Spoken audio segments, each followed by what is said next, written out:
So let's kind of move into the next topic here. Trent Williams and this offensive line. Mhm. So I personally believe that Trent Williams is the number one priority. Re-signing him to hopefully a 2-year contract is the number one priority. Mhm. I think that's more important than a lot of the other positions. I know corner is definitely a huge need because, as far as I know, every single corner on the roster, if you're not counting Jimmy Ward, because he's more of a Right. safety, but if Right. you're not counting him, I think it's every single corner on the roster is a free agent.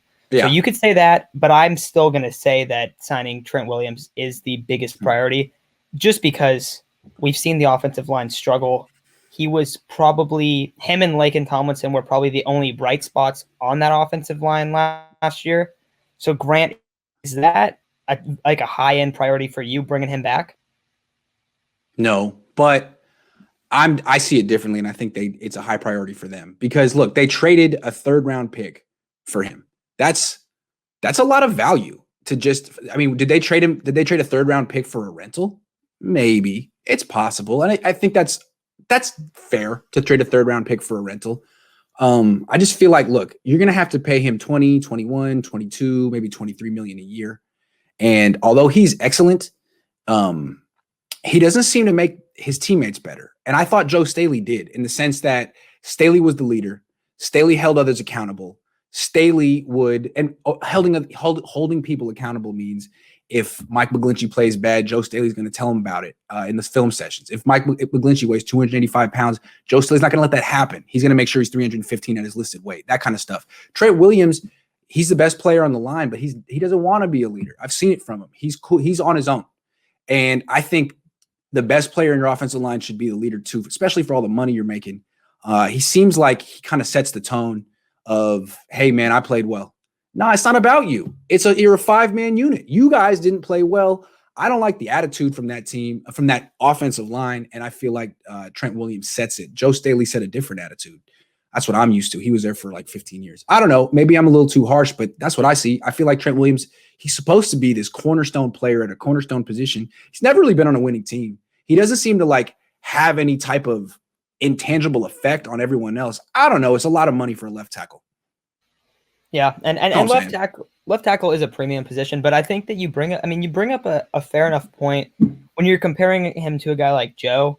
Also, at the same time, like Joe Staley is 49ers legend. He might be most people's fans in the last 20 years. It's him and Frank Gore, the people that you think of when you think of the 49ers.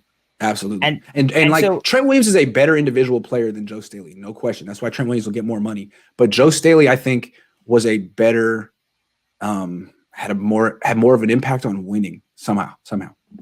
Yeah, no, and you brought up the whole unit thing. Yeah. That never gets brought up with offensive linemen. Like people don't bring up like, all right, like this guy's, he's so good. And for instance, like McGlinchey, you brought him up. I think McGlinchey is one of those guys that you brought up the weight and he's playing way underweight and you could see it on the field. Yeah. But also the guys next to him aren't helping him out. And he doesn't have Kittle there helping him out because Mike's never been a premier pass blocker and he never will be. That's just how it is. I mean, he's a great guy. You want an open space. You want him blocking for the Debos and the Ayuks on the jet sweeps. Yep. But he needs help. And so you got to help him. I also like that you brought up the accountability stuff because, I mean, that's a big deal for an older guy. What is Trent Williams, 34? I think he's about 33. Or he's going to be 33 this summer. I think he's a few months younger than me. So I think that'll make him 32 right now. Okay. But yeah, I mean, he's one of the older guys on the team. He's going to be one of the highest paid players on the team if he comes back. He needs to take ownership of the team the way Joe Staley did. I mean, there were reports of Joe Staley like calling Mike McGlinchey during the season. Joe Staley's retired. He doesn't have to do this anymore. It's not his place. He can't. He's not. You can't lead from the retirement couch as much as you want to. Like you have the best player on the unit has to lead it, and it's like there needs to be a cohesion on your offensive line in a way that you don't have to have that at wide receiver. Wide receivers can be divas. It doesn't matter if your best receiver is Terrell Owen and he doesn't care about their other wide receivers. Who cares? Just get open. But the offensive line is kind of like the defensive backfield. They all have to work together. And I'd like to see leadership from a guy who's getting $20 million a year. I think that's a really good point. Mike Iupati just retired, and I saw a bunch of people talking about how well that like Harbaugh era offensive line played together. Yeah. Looking at the names, it was like Joe Staley, Boone, Iupati, Anthony Davis, and Goodwin. Yeah. And I think Iupati and Staley were the only ones who were ever Pro Bowlers. But that's right. That offensive line played together like really, really well, and they dominated people at the point of attack. So I think that's a really good point. I'm in favor of bringing Trent Williams back, given that we have question marks at center and right guard. I think you would know better than Matt or I, Grant, but I doubt Weston Richburg is going to be back. And right guard was a revolving door last year. So there's some major question marks there as well. But to harp on your earlier point of it being a rental, we gave up a 3 and a 4 for 5 and Sanders last year. And he was definitely a rental. Yep. So we've seen that kind of approach before, and we thought we were going to be contenders going into this year. Injuries really derailed that, but I would say Trent Williams was a win now move. And I was fine with the trade. I think we gave up a 3 and a 5 for, I think it was the number 3 graded left tackle. I would still bring him back, given, I mean, I guess it depends what kind of contract he wants. This isn't Madden where you can offer somebody 2 years and $25 million. Let me propose something to you real quick. It's like, think about the Niners offensive line as a blank slate. It sucks. Okay. And what you could do is, would you want to spend your cap money on the best left tackle on the market? Or do you want to get maybe the 3rd or 4th best left tackle and a starting center? That's the way I look at it. Like, you might be able to get 2 starters for the price of 1. And Trent Williams, great individual player, he's not going to help out the other 4. So I mean, that's how does that sound? I mean, I don't have specific names. But yeah, that definitely. I mean, names that pop to my head is like Alex Mack, a guy that we maybe couldn't afford if we bring Trent Williams. If we bring Trent Williams back. Yeah. But like, we have some ways to some cap space.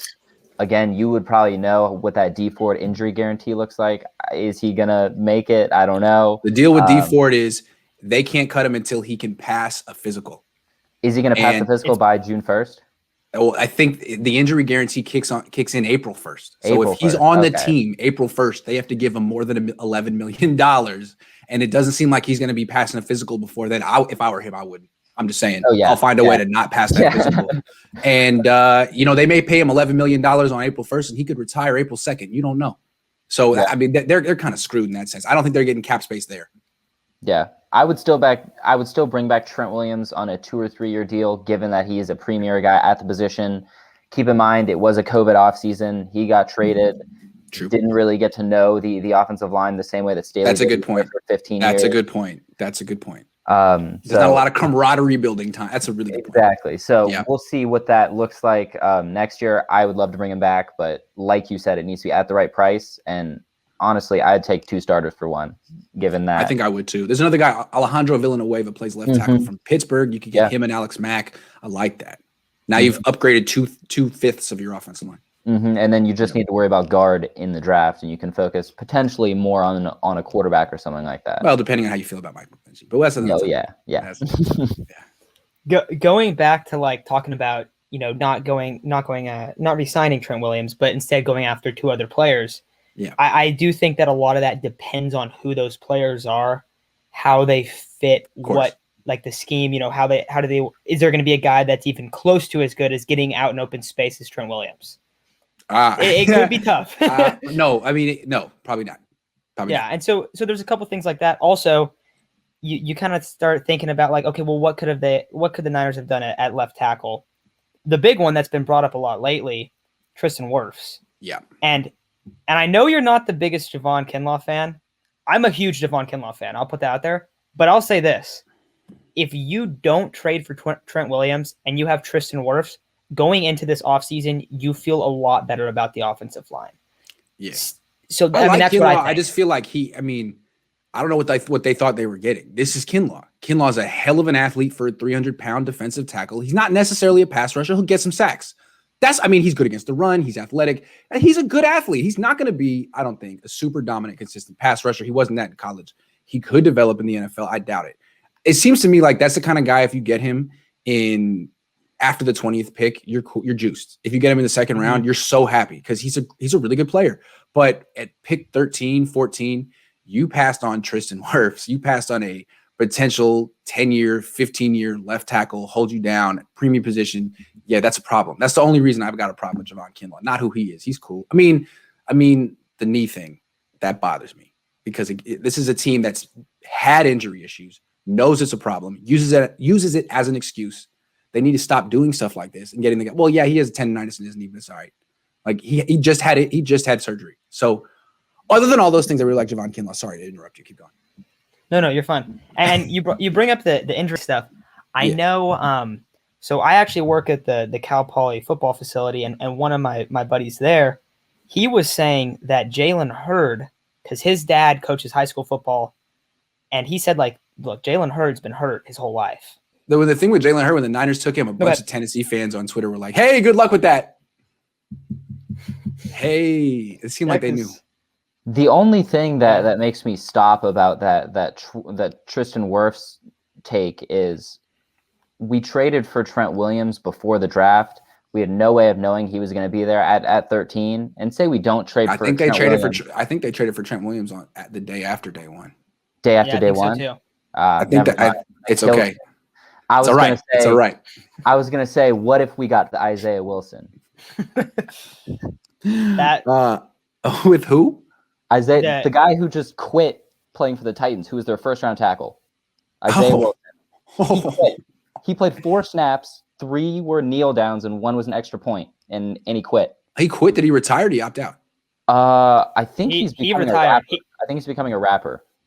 Really? Yep. That's inspirational. No. God, he got like the signing bonus. He was like, "Oh, I'm getting the platinum grill." That's dope. Good for that guy. I love him. Love it. Love it. Yeah, no, I guess you don't want that. He took his money and ran. Yeah. That's legendary. Wow. That's like Quan Alexander. You don't see that every legendary day. Status. No. That's what's up. Nice. Yeah, I'm glad that didn't happen. Javon Kinlaw, he's not doing that. He's just eating rodents with his hell was that? That was pretty odd. I will say that. That was odd. But maybe they do things different in South Carolina. I think so. I think it's fair. A little different than Cali. Just a little.